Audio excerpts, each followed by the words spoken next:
রোজা রোজা রোজা রোজার ফজিলত, রোজার কি ফজিলত আছে, কিয় রোজা রাখিব লাগে? এই যে মানুহ ইমান কষ্ট কৰি আছে, গোটেই দিন অনাহাৰে থাকে, একো খাদ্য নাখায়, পানী নাখায়, পাণ নাখায়, বিড়ি তামুক ইত্যাদি নাখায়, রোজা কিয় ৰাখিব লাগে? অৰ্থ হৈছে যে এই দুনিয়াত আমি জীয়াই থাকিব নোৱাৰোঁ। গোটেই পৃথিৱীৰ মানুহ কোটি কোটি মানুহ আছে, তেওঁলোকে ৰোজা ৰাখি আছে, ৰোজা কৰি থাকে, কিয়? তাৰ মানে হৈছে এই দুনিয়াত কোনেও জীয়াই থাকিব নোৱাৰে। My honorable brothers and sisters, I am Mr. Amir Hamza speaking in Islamic language. You will listen and share it.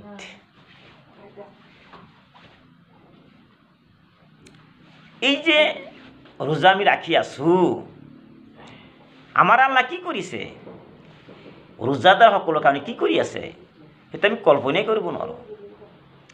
আমি কোনোদিন জান্নাত দেখা নাই, কেনেকুৱা যদি আমি জান্নাত দেখিলোহেঁতেন, গোটেই দিন গোটেই বছৰ আমি ৰোজা ৰাখিলোহেঁতেন, ৰোজাৰ কথা চিন্তা থাকিলোহেঁতেন। জান্নাত হুজু হয় কাৰ কাৰণে? ৰোজাদাৰ সকলৰ কাৰণে, যিবিলাক মানে ইমান কষ্ট কৰি আছে, ৰোজা ৰাখে, তাহাজ্জুদ নামাজ পড়ে, কোৰআন তেলাওয়াত কৰে, ইতিকাফ কৰে, তাৰাবি নামাজ পড়ে ইত্যাদি ইত্যাদি, তেওঁলোকৰ কাৰণে আমাৰ আল্লাহ কি কৰিছে, ইমান জান্নাত সজাই আছে যে আল্লাহ তাবাৰক তাআলা ৰমজান মাহত কি কৰিছে, জান্নাতটো সজাই আছে। মোৰ বন্ধুসকল, মোৰ ভাই ভনীসকল, যিটো মই আলোচনা কৰি আছোঁ গুৰুত্বপূৰ্ণ কথা, সেইটো আপোনালোকে শুনিব আৰু আমল কৰিবলৈ চেষ্টা কৰিব। আল্লাহ তাবারক তাআলা বিশ্ব নবী হযরত মুহাম্মদ রাসূলুল্লাহ সাল্লাল্লাহু আলাইহি সাল্লাম হাদিসত কৈছে যে আল্লাহ তাবারক তাআলা 10 লাখ মানুহ 10 লক্ষ মানুহক জাহান্নামৰ পৰা মুক্ত কৰি দিয়ে। কোন সময়ত? ইফতাৰৰ সময়ত।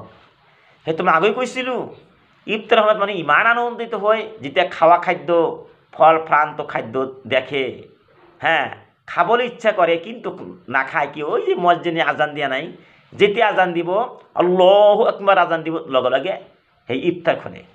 ইফতাৰৰ সময়ত আমিন ধৰিব লাগে, মোনাজাত কৰিব লাগে, তেতিয়া সি কি কৰে, আল্লাহ তাবাৰক তাআলা তাৰ দোৱাটো কবুল কৰি নিয়ে। সুবহানাল্লাহ।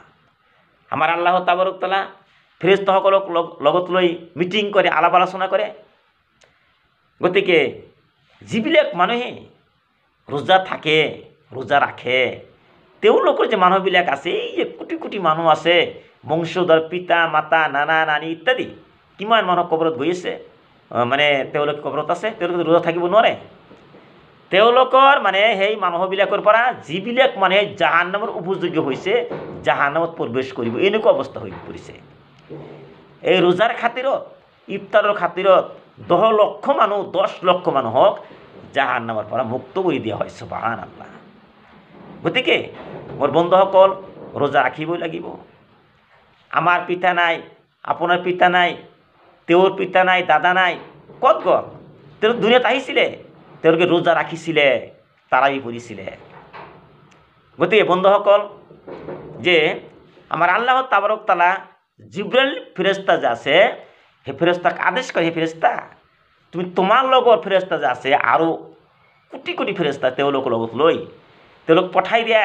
কি কৰা, যিবিলাক মানুহে এই যে ৰোজাৰ সবে কদৰাত আহে, তেতিয়া ঘৰত কিছুমান মানুহে কোৰআন শৰীফ তেলাওয়াত কৰি থাকে, কিছুমানে তাহাজ্জুদ নামাজ পঢ়ি থাকে, কিছুমান তসবিহ তেলাওয়াত কৰি থাকে। ৰোজাৰ মাহত কষ্টটো কৰে, গোটেই ৰাতি কিমান কষ্ট কৰে।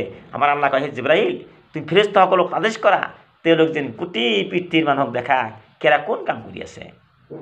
আৰু যিবিলাক মানুহে সবে কদৰাতত আল্লাহৰ উপাসনা আৰাধনা কৰি থাকে, তেওঁলোকৰ লগত মুছাফা কৰিব লাগিব, সালাম কৰিব লাগিব, ফেৰেস্তাসকলে আহি কি কৰে ইবাদতকাৰীসকলৰ লগত মুছাফা কৰে আৰু চালাম কৰে। কিমান সন্মান! গতিকে সেই শবে কদৰৰ ধমকত আহি আছে। কিন্তু আপোনালোকে চিন্তা কৰিব, কিছুমান মানুহে 27 তাৰিখত মানে উপাসনা কৰে।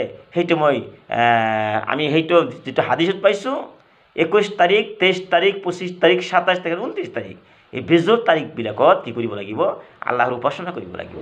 মাত্ৰ 27 তাৰিখ নহয়, 27 তাৰিখত হ'ব না 23 তাৰিখত হ'ব না 29 তাৰিখ হ'ব, কোনে ক'ব নোৱাৰে। গতিকে তেওঁলোকৰ লগত যিবিলাক মানে উপাসনা আৰাধনা কৰি থাকে শবে কদৰ ৰাতি, তেওঁলোকৰ লগত ফেৰেস্তাসকলে কি কৰে? উপাসনা আৰাধনা কৰি থাকে। আৰু জিব্ৰাইল ফেৰেস্তা আন ফেৰেস্তাসকলক কয়, সেই ফেৰেস্তাসকল তোমালোকে শুনা, 4 শ্ৰেণীৰ মানুহক ক্ষমা কৰি দিয়া হোৱা নাই এই শবে কদৰ ৰাতি। কিমান উন্নতমৰ কথা! কোন কোন শ্ৰেণীৰ মানুহ? যিবিলাক মানুহে পিতা মাতাৰ কলিজাত দুখ দিছে, আঘাত দিছে, পিতা মাতাক খুশি কৰা নাই, সন্তুষ্ট কৰা নাই, মানে পিতা মাতা গালিগালাজ পাই থাকে, তেওঁলোকক শবে কদৰ ৰাতত কেতিয়াও ক্ষমা কৰা নহ'ব। শিৰকি গুনাহ কৰি আছে, হিংসা কৰি আছে, মদ খাই আছে, ইত্যাদি। আৰু যিটো আত্মীয় স্বজন আছে, পিতা মাতা, দাদা চাচা চাচি, ভাই বেৰাদা, তেওঁলোকৰ কি মানে হিংসা কৰি থাকে, মানে সম্পৰ্ক ছিদ্ৰ কৰি থাকে, মানে সম্পৰ্ক নাৰাখে, তেওঁলোক কষ্ট দুখ দি থাকে। সেইবিলাক মানুহক, যিবিলাক মানে মানুহক দুখ কলিজাত আঘাত দিছে, তেওঁলোকৰ দোৱাটো শবে কদৰত কবুল নহয়। গতিকে মই আমিৰ হামজা কৈ আছোঁ, হাদিছৰ পৰা কোৰাণৰ পৰা আপোনালোকে আমল কৰিব। আৰু গোটেই মাহ যে ৰোজাবিলাক আমি ৰাখিব পাৰোঁ, তাৰাবি নামাজ পঢ়িব পাৰোঁ, ইতিকাফ কৰিব পাৰোঁ। এইখিনি কৈ মই বক্তব্য সামৰণি মাৰিছোঁ। আখিৰ দাৱানা আলহামদুলিল্লাহি ৰাব্বিল আলামিন।